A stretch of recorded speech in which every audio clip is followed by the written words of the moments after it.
Nosaltres pensem que en arribar a un públic més ampli, no? Tampoc creiem molt en això de la música infantil, no? Perquè és una cosa com per no encasillar el que és. Això és música infantil i això és música per tota la família, no? Doncs no. Creiem que a l'hora de fer uns arranjaments o de treballar una cançó, una lletra d'una cançó, que podem ampliar, doncs, que hi hagi diverses lectures, per exemple, no? El nen en fa una lectura, però el pare en pot fer una altra, no? Doncs en aquest aspecte, en aquest segon disc les cançons són més cançons. En el primer disc tenim cançons que remeten més a el que és l'animació, no? Hi ha frases com toca'm la panxeta o grata'm les orelles o piquem amb les mans, coses més del món de l'animació infantil. I en aquest disc tot això ja no hi és, són cançons més pròpies que expliquen universos i en aquest aspecte ampliem la dimensió. Una més o menys important és que en aquest totes les cançons estan fetes per nosaltres, que en el primer doncs, hi havia algunes versions i un parell de cançons populars també. I aquí ja són cançons composades totes 12 per nosaltres. Mira, per exemple, jo diria que fa 5, 6, 7 anys enrere, el grup té 12 anys, tiren cap a 13. Potser fa 6 o 7 anys, a l'hora de composar una cançó, estaves pensant molt en la posada en escena d'aquella cançó. Però ja l'estructuraves o la feies de manera que allò pogués ser ballable, pogués ser fàcilment animable. Però en l'actualitat, en els darrers anys, això no és així. Tu fas una cançó i moltes cançons del disc nosaltres no les hem tocat mai en directe en un dels nostres espectacles. Aleshores, aquí hi ha un canvi important, perquè la cançó agafa un altre camí, una altra manera, no? La cançó no està encursetada o és esclava de l'estructura d'animació, no? Dels espectacles és del que vivim, de la manera de funcionar. Gravant discos i venent-los costa molt de guanyar-se la vida, diguéssim. Clar, vivim dels espectacles i exacte, ens creuen projectes, propostes que ens fan fer funcionar el que és l'empresa com a grup, diguéssim.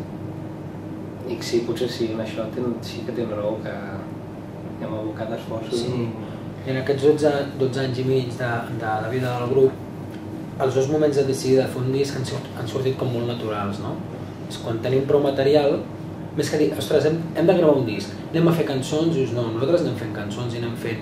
I quan tenim prou material que creiem que és interessant, aleshores fem el disc.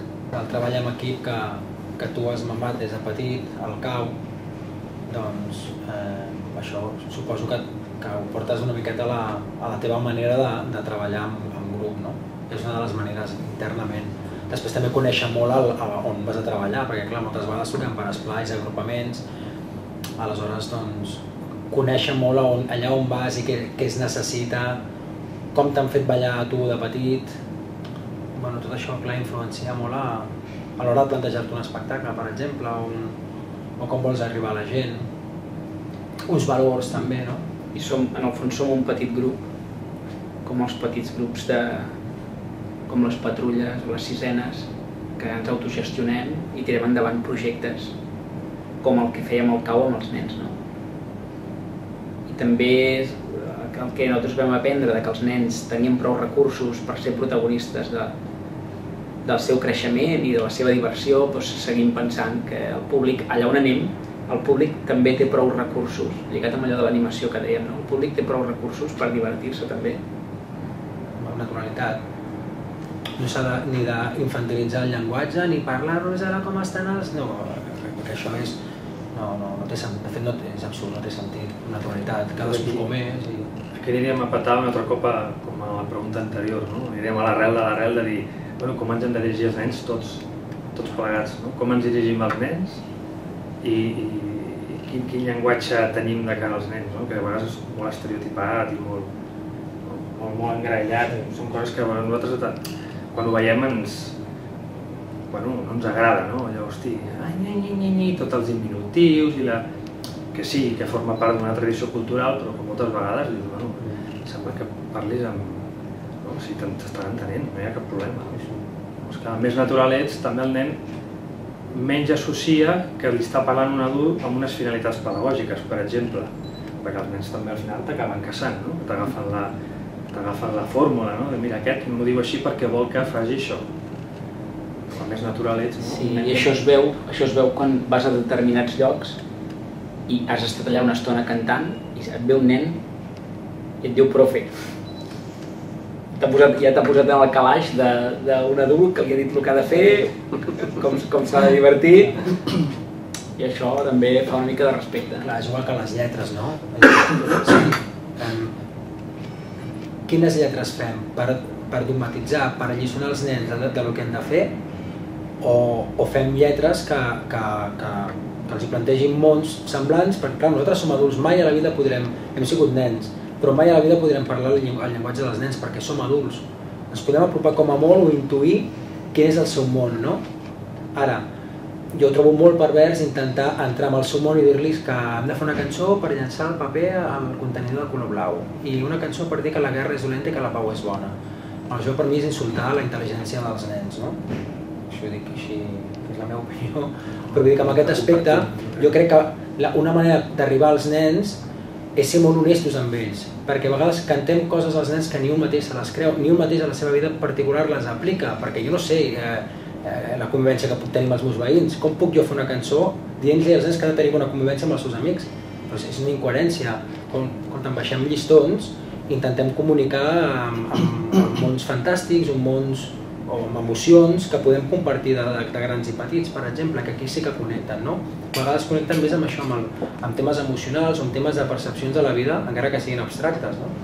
Que no pas a l'adult alliçona el nen petit i li fa una cançó perquè entengui que ha de caminar per la dreta de la carretera, jo què sé, per un exemple. O que ha de menjar verdures. O que ha de menjar verdures.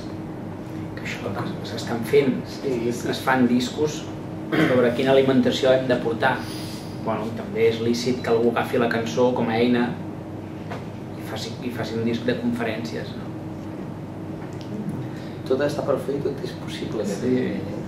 Sí, això que dèiem del 4, que ara de cop i volta sentim que tenim una nova dimensió del grup, doncs una mica és això, hem vist que se'ns acabava com una manera de fer i tenim ganes de treballar d'una altra manera que ben bé no sabem quina és.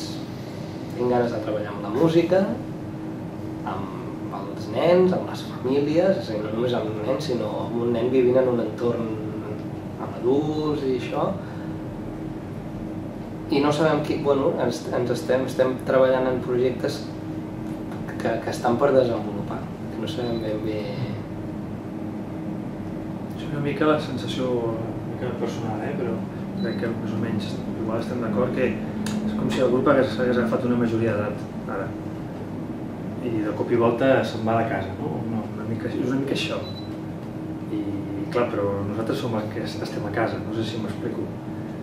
Se'n va un fill, però que s'ha fet gran, però clar, és el teu fill, llavors és una sensació una mica curiosa, no? De que ha madurat, no? La Tresca ha fet un pas maduratiu, llavors hem d'estar a l'alçada, els membres, no? Els que formem la Tresca, llavors per això sembla una miqueta que tot estigui com obert, no? De dir, què vindrà ara? No ho sabem. Sí, i és això, igual que el fill de 18 anys se'n va de casa i es passarà uns quants anys donant tombarelles. Hi ha una cosa que tenim molt clara, que jo crec que tenim bastant clar cap a on no volem anar. Que ja és molt. Que ja és molt.